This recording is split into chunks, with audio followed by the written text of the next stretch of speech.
안녕하세요. 사랑하는 성도님, 은혜의 주님이 우리와 함께 하십니다. 우리와 함께 하시는 주님을 찬양합니다. 기도합시다. 주님의 거룩하신 이름을 찬양합니다. 저희들을 사랑하시고 구원하여 주시고 생명의 길로 이끌어 주신 주님 감사합니다. 오늘도 주님의 말씀에 귀를 기울입니다. 제 마음을 열어 주옵소서. 눈을 열어 보게 하시고 입을 열어 찬양하게 하시고 귀를 열어 듣게 하시고 마음을 열어서 깨닫게 하여 주시옵소서. 말씀으로 오늘 하루도 거룩한 승리의 길 걷게 하여 주옵소서. 예수님 이름으로 기도합니다. 아멘. 네, 오늘 말씀은 갈라디아서 3장 10절에서 18절입니다. 무릇 율법 행위에 속한 자들은 저주 아래 있나니 기록된 바 누구든지 율법책에 기록된 대로 모든 일을 항상 행하지 아니하는 자는 저주 아래 있는 자라 하였습니다. 또 하나님 앞에서 아무도 율법으로 말미암아 의롭게 되지 못할 것이 분명하니 이는 의인은 믿음으로 살리라 하였습니다. 율법은 믿음에서 난 것이 아니니 율법을 행하는 자는 그 가운데서 살리라 하였느니라. 그리스도께서 우리를 위하여 저주를 받은 바 되사 율법의 저주에서 우리를 속량하셨으니 기록된 바 나무에 달린 자마다 저주 아래에 있는 자라 하였습니다. 이는 그리스도 예수 안에서 아브라함의 복이 이방인에게 미치게 하고 또 우리로 하여금 믿음으로 말미암아 성령의 약속을 받게 하려 함이라. 형제들아, 내가 사람의 이해대로 말하노니 사람의 언약이라도 정한 후에는 아무도 폐하거나 더하거나 하지 못하느니라. 이 약속들은 아브라함과 그 자손에게 말씀하신 것인데 여럿을 가리켜 그 자손들이라 하지 아니하시고 오직 한 사람을 가리켜 네 자손이라 하셨으니 곧 그리스도라. 내가 이것을 말하노니 하나님께서 미리 정하신 언약을 430년 후에 생긴 율법이 폐하지 못하고 그 약속을 헛되게 하지 못하리라. 만일 그 유업이 율법에서 난 것이면 약속에서 난 것이 아니리라. 그러나 하나님이 약속으로 말미암아 아브라함에게 주신 것이라. 아멘. 이제 어제의 말씀은 과연 우리의 구원이 율법의 행위로 해서 온 거냐 아니면 믿음으로 온 것이냐에 관한 것이었습니다. 이제 주일 말씀이라 제가 이렇게 묵상으로 나누지는 않았지만 이미 다 읽어 보셨으리라고 생각을 합니다. 그래서 이렇게 믿음으로 말미암은 자들이야말로 진정으로 아브라함의 자손이 아니겠느냐라는 이제 말씀을 주었습니다. 자, 이제 오늘 말씀에서는 이처럼 믿음으로 구원을 받고 성령을 받았음에도 불구하고 거짓 선생으로 말미암아 다시 율법으로 돌아가려고 하는 그러한 자들의 어리석음을 말씀하고 있습니다. 아주 논리적으로 이 구원의 하나님의 이 구원의 그 방식에 대해서 설명하고 있죠. 자, 10절입니다. 무릇 율법 행위에 속한 자들은 저주 아래 있나니 기록된 바 누구든지 율법책에 기록된 대로 모든 일을 항상 행하지 아니하는 자는 저주 아래 있는 자라 하였습니다. 자, 율법의 행위에 속한 자들은 저주 아래 있다. 자, 왜 그럴까요? 하나님께서는 율법을 주셨어요. 그러면서 이스라엘 백성들에게 율법을 다 지켜 행하라. 그리고 그들은 하나님 앞에 아멘 아멘이라고 대답까지 하였죠. 또 심지어 지키지 않으면 이러한 저주가 임할 것이다. 그것에 대해서도 그들은 아멘 아멘 했어요. 분명히 하나님은 율법을 통하여서 그 율법이 그들에게 율법을 행할 때 놀라운 은혜를 주실 것을 말씀했습니다. 실제로 이제 신명기 27장 26절에 제가 가서 보면은 이런 말씀이 있어요. 이 율법의 말씀을 실행하지 아니하는 자는 저주받을 것이라 할 것이요. 자, 말씀을 지키면 하나님의 은혜의 백성이 되지만 실행하지 아니하면 저주를 받을 것이다. 그런데 과연 율법을 받은 사람이 그 율법을 다 지킬 수 있나요? 율법은 하나라도 어기면 지킨 것이 아닙니다. 불법자, 범법자가 되는 것이죠. 실제로 야고보서 2장 10절에 이런 말씀이 있습니다. 야고보서 2장 10절. 누구든지 온 율법을 지키다가 그 하나를 범하면 모두 범한 자가 되나니. 모든 율법을 다 지키다가도 하나를 범하면 결국 율법을 범한 자가 됩니다. 왜냐하면 율법의 특징은 100% 지킬 때라야만 인정되기 때문이죠. 자, 그러므로 율법의 행위에 의존하게 되면 저주받은 자가 될 수밖에 없어요. 왜냐하면 율법을 100%다 지키는 것 자체가 불가능하기 때문이죠. 그래서 율법에 따라서 살려고 할 때에는 결국 율법에 따라서 심판을 받을 수밖에 없는 저주 아래에 있는 자가 될 수밖에 없는 것이죠. 11절 또 하나님 앞에서 아무도 율법으로 말미암아 의롭게 되지 못할 것이 분명하니 이는 의인은 믿음으로 살리라 하셨습니다. 자, 그러므로 하나님께서는 사실 이스라엘 백성들이 너희가 율법을 100% 행해서 의롭게 된다고 하신 것이 아니라 이미 구약에서 의인은 믿음으로 말미암아 살 것이다 라는 말씀까지 주셨어요. 여기서 인용되고 있는 그런 말씀이 이제 하박국서에 나온 말씀이죠. 의인은 믿음으로 말미암아 살리라. 자, 이것은 두 가지 의미를 갖고 있어요.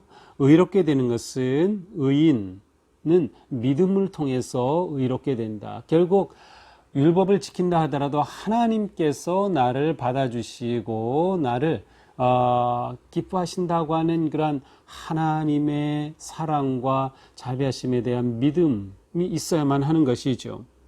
또 다른 의미로는 믿음으로 살아간다는 뜻이 있어요.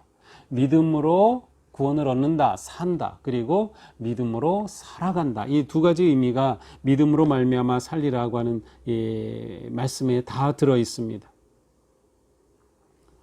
하나님도 하나님의 백성들이 율법을 완벽하게 지켜서 하나님 앞에 의롭다 하심을 얻을 수 없다는 것을 아셨기에 그들에게 믿음의 중요함을 이렇게 말씀해 주셨던 것이죠. 12절입니다. 율법은 믿음에서 난 것이 아니니 율법을 행하는 자는 그 가운데서 살리라 하였느니라. 그렇습니다.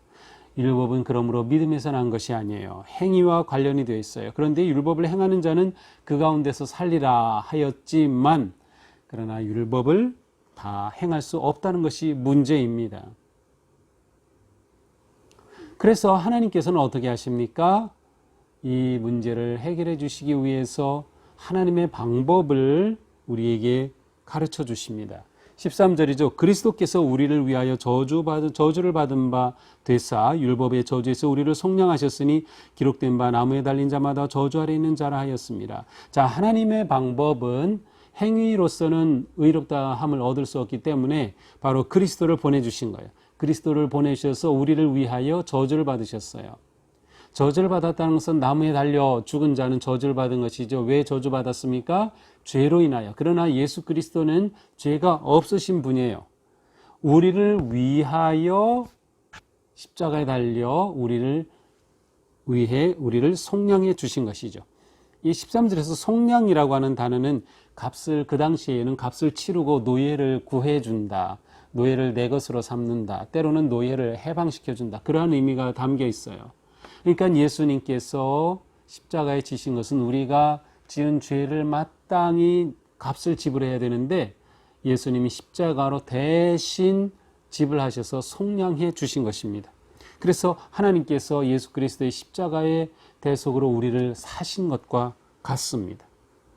이는 그리스도 예수 안에서 아브라함의 복이 이방인에게 미치게 하고 또 우리로 하여금 믿음으로 말미암아 성령의 약속을 받게 하려 함이라. 그렇습니다. 아브라함의 복 무엇이에요? 하나님께서 아브라함을 택하신 것은 그로 말미암아 모든 민족이 복을 받도록 하신 거예요. 그 하나님의 크신 뜻을 이루시도록 예수 안에서 가능하게 해 주셨다는 것이에요. 자, 그러므로 이와 같은 논리가 진행이 됩니다. 누구든지 예수 그리스도를 믿으면 대속의 은혜를 받고 구원을 얻게 됩니다. 죄사함을 받게 되죠. 죄사함을 받아 구원을 얻게 되면 하나님의 새로운 언약, 새 생명의 삶에 참여하게 됩니다. 진정한 아브라함의 자손이 되는 것이죠. 이렇게 된 사람에게 약속한 성령이 임하는 것입니다. 하나님은 이와 같은 하나님의 방법으로 온 인류를 구속하시기 위한 길을 열어 놓으신 것이죠. 자, 15절입니다. 형제들아 내가 사람의 예대로 말하노니 사람의 언약이라도 정한 후에는 아무도 폐하거나 더하거나 하지 못하느니라. 그렇습니다. 지금 이제 바울은 언약을 말합니다. 이 언약은 하나님께서 우리에게 주신 언약이에요. 사람도 약속을 맺으면 도장을 찍고 지문을 찍고 서명을 하여서 그것을 바꿀 수 없는 것과 마찬가지로 하나님의 언약은 이루 말할 수 없는 것이죠. 그런데 하나님의 언약은 처음 누구를 통해서 세워졌습니까? 아브라함이에요. 그래서 16절에는 이 약속의 언약이 아브라함과 그 자손에게 말씀하신 것이다. 하나님께서 주신 이 약속의 언약은 아브라함과 그 자손에게 주셔서 모든 열방이 구원을 얻게 하련다, 복을 받게 하시려는 것. 그런데 놀랍게도 성경에서는 아브라함과 그 자손들이라고 복수로 되어 있지 않고 아브라함과 그 자손 한 사람으로 되어 있어요. 또 이 자손이라는 단어는 여기서 씨라는 뜻이에요. 그래서 아브라함과 그 한 씨. 그래서 사도 바울은 바로 이 자손이 예수 그리스도라고 해석을 하는 것이죠. 그래서 하나님의 계획은 아브라함과 언약을 맺으셔서 온 민족에 복을 주시려는 것을 그 자손, 그 씨, 유일한 한 씨인 그리스도를 통하여 성취하신 것이다. 따라서 메시아 예수 그리스도가 하나님의 구원의 언약을 성취하시는 분이 되신다고 하는 것을 보여주고 있습니다. 자, 더 나아가서 그렇다면 아브라함에게 주신 이 약속과 언약은 율법보다 앞서 있는 것입니다. 그래서 17절에 말씀하시죠. 하나님께서 미리 정하신 언약을 430년 후에 생긴 율법이 폐기하지 못하고, 자, 430년이라는 것은 사실 이스라엘 백성들이 애굽 땅에서 이집트에서 노예로 보낸 기간입니다. 물론 처음은 노예 기간이 아니죠. 요셉이 살아있을 동안에는 괜찮았지만 요셉이 죽은 후에, 그래서 그 기간, 근데 율법은 언제 주어졌어요? 출애굽 후에 시내산에서 모세를 통하여 십계명과 율법이 주어졌어요. 그렇다면 아브라함에게는 언약이 주어졌고 모세를 통하여서는 율법이 주어졌는데 율법은 언약보다 훨씬 이후의 일입니다. 사실은 꼭 430년은 아니죠. 아브라함 때를 거슬러 올라간다면 아브라함, 이삭, 야곱, 그리고 야곱의 11번째 아들이 이집트로 팔려가서 거기서 총리 대신이 되고 기근 때 들어갔으니까 훨씬 이전입니다. 그러나 그 기간 430년이라고 말하면서 언약이 먼저다. 그러므로 나중에 생긴 율법으로 언약을 폐할 수 없다는 것이에요. 하나님께서는 언약을 맺으셨고 그 언약의 성취를 아브라함과 그 자손 곧 그리스도 메시아를 통해서 이루어 가신다고 하는 것을 분명하게 보여주고 있습니다. 만일 그 율법이 율법에서 난 것이 아니면 약속에서 난 것이 아니리라. 그러나 하나님이 약속으로 말미암아 아브라함에게 주신 것이라. 하나님께서 아브라함에게 언약을 맺어 주셨고 그 언약을 예수 그리스도를 통하여 성취하시니 온 인류가 예수 그리스도를 통하여 구원을 얻는 이 놀라운 은혜의 길로 초대된 것입니다. 자, 이렇게 바울은 율법과 언약의 이야기를 하면서 왜 갈라디아 너희 교인들은, 성도들은 자꾸 율법으로 돌아가려고 하느냐, 율법주의자가 되려고 하느냐, 예수 그리스도 안에서 진정한 자유함을 얻고 생명을 얻었다면 그 안에 머물러라, 그것을 누려라, 그 자유함 속에 성령의 충만하심 가운데 승리하며 살아가야 되지 않겠느냐. 왜 자꾸 할 일을 행해야 된다고 또 율법주의자들이 주장하는 거짓 교사들의 주장에 귀를 기울이고 자꾸 그것에 마음을 두려고 하느냐라고 지금 그들을 책망하고 있는 것입니다. 자, 오늘 말씀을 통해서 우리가 생각할 수 있는 것은 많이 있겠지만 무엇보다 우리는 오직 하나님의 은혜로 산다는 것을 다시금 기억하게 됩니다. 우리는 오직 하나님의 은혜로 산다. 우리가 선한 행위로서 구원을 얻은 것이 아니다. 하나님의 무조건적인 아가페적 사랑이 예수 그리스도의 십자가를 통하여 우리에게 구원을 가져오셨다 하는 것이죠. 자, 그러나 여기서 율법을 행함이 구원을 가져오지는 않지만 구원을 받은 자는 하나님의 말씀을 행하는 삶을 사는 것이다 라는 점은 우리는 기억해야 할 것입니다. 또한 우리는 언제나 예수 그리스도 안에서 이루신 그 언약을 꼭 붙잡고 지켜야 할 것입니다. 이 세상의 그릇된 가르침과 유혹에 넘어가지 말고 하나님의 이 예수 그리스도 안에서 누리는 사랑의 언약을 꼭 붙잡고 우리는 승리의 길을 걸어가자. 예수 그리스도의 그 십자가의 사랑에 감사하고 찬양하는 삶, 우리의 삶은 언제나 주님 은혜 안에서 안전합니다. 우리에게는 영원한 하나님 나라가 약속되어 있으며 이 땅에서 성령의 충만하심 속에 살아갈 수 있기 때문이죠. 그러니 우리는 이 코로나의 어려움 속에서도 결코 낙담하지 않으며 우리가 받은 구원을 감사하며 주님의 이름을 찬양하며 오늘도 거룩한 믿음의 길에 승리하기를 주님의 이름으로 축복합니다. 기도합시다.